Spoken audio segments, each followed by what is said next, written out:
তোর বাবাকে গিয়ে বলিস যেন আব্বা জানের কাছে গিয়ে ক্ষমা চেয়ে আসে।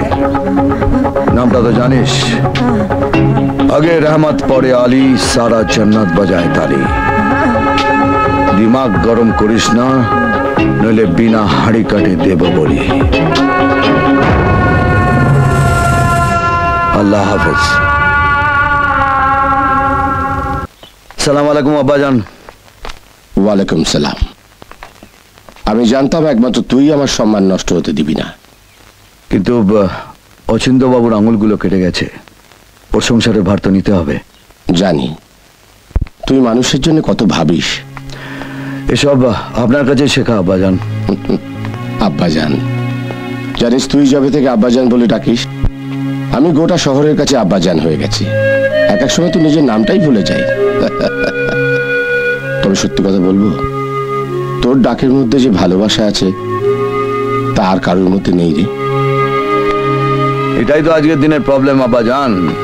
হাতে মোবাইল, কোলে ল্যাপটপ, কারোর কাছে ভালোবাসার সময় নেই। যা বলেছিস। আচ্ছা শোন, আমি লক্ষ্মীকান্ত বাবুকে বলেছি অচিন্ত বাবুর জায়গায় নতুন রেভিনিউ অফিসার অ্যাপয়েন্ট করতে। নতুন অফিসার এলে কোথায় করবে আর কেন করবে সেটা বুঝিয়ে দিতে হবে। মানে প্রথমে বোঝাবো কোথায় সই করতে হবে, বুঝে গেলে ভালো। আর না বুঝলে বোঝাবো কেন সই করতে হবে। আচ্ছা শোন, তোকে একটা নতুন জায়গায় যেতে হবে রহমত। কোথায়? ওই ঝুনঝুনওয়ালার অনেক দিনের ইচ্ছে নারায়ণপুরে 30 বিঘে জমির ওপর একটা রিসর্ট করবে। 28 বিঘে জমি খালি আছে, নতুন অফিসার এলে আমরা সই করিয়ে নেব। সমস্যা হচ্ছে মাঝের 2 বিঘে নিয়ে। ওখানে সত্যনারায়ণ দত্ত বলে একজন একটা বাড়ি করে বসে আছে। চলি। কোথায় যাচ্ছিস? আজ পূর্ণিমা, সত্যনারায়ণের পুজোটা সেরে আসে।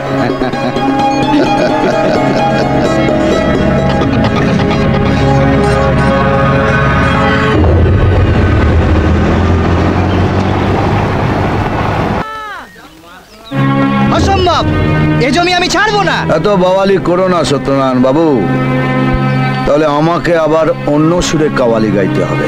এত জমি থাকতে আমার এইটুকু জমি কেন? এটা বুঝতে পারছেন না? আপনার এইটুকু জমির উপরেই রিসর্টের মেন গেটটা হবে। এ কি মগের বললুক নাকি? তোমরা রিসর্ট করবে বলে আমাদের জমি বাড়ি বিক্রি করতে হবে? এ তো জোর করে জমি বাড়ি ছিনিয়ে নেওয়া। আহা হা, ছিনিয়ে নিচ্ছি না, সরকারের ধার্য করার ন্যায্য টাকা দিচ্ছি। প্রতি বিঘে 5 লাখ টাকা। 5 লাখ? মার্কেটে 8 চলছে, এত কমে বেচবো কেন? আরে বাবা রে বাবা, এই তো জল দিলে, আটা দিলে, কলা দিয়ে কচলে কচলে মাখলে, কিন্তু চিনি দিতে ভুলে গেলে। আরে চিনি ছাড়া সিন্নি হয় না না? দেখো, এই 5 লাখের সাথে যেই তুমি 3 লাখ মেলাবে সেটা হয়ে যাবে 8 লাখ, মানে সিন্নি। আর এই 5 লাখ টাকাটা হলো ধার্য টাকা, যেটা পাবে তুমি। আর 3 লাখ টাকাটা হলো ব্যবধান, যেটা পাবো আমি। পশ্চিমবঙ্গের লোক এই ন্যায্য আর ব্যবধানটা বুঝেই না, তার জন্যই এত প্রবলেম। মানে হলো আপনি হলেন ন্যায্য আর আমি হলাম ব্যবধান। আর তাছাড়া এই 3 লাখ টাকা কি আমি একা খাবো? সামনে ইলেকশন, প্রত্যেক পার্টির থালায় একটু একটু করে নৈবেদ্য চড়াতে হবে। তারপর যেটা মাজবে সেটা আমার। আলী, নামের আগে রহমত পরে আলী, সারা জান্নাত বাজায় তালি। আর এই দিমাগটা গরম হলে পরে বিনা হাড়ি কাটে দি বলি। আজ রাতের মধ্যে তলপি তাপা গুটিয়ে রেখো। কাল সকালে দুধওয়ালা দুধ দেবার আগে আমার ছেলেরা তোমাকে পয়সা দিয়ে যাবে। আর কাগজওয়ালা কাগজ দেবার আগে তুমি এখান থেকে টুকি হয়ে যাবে। টুকি। আল্লাহ হাফেজ।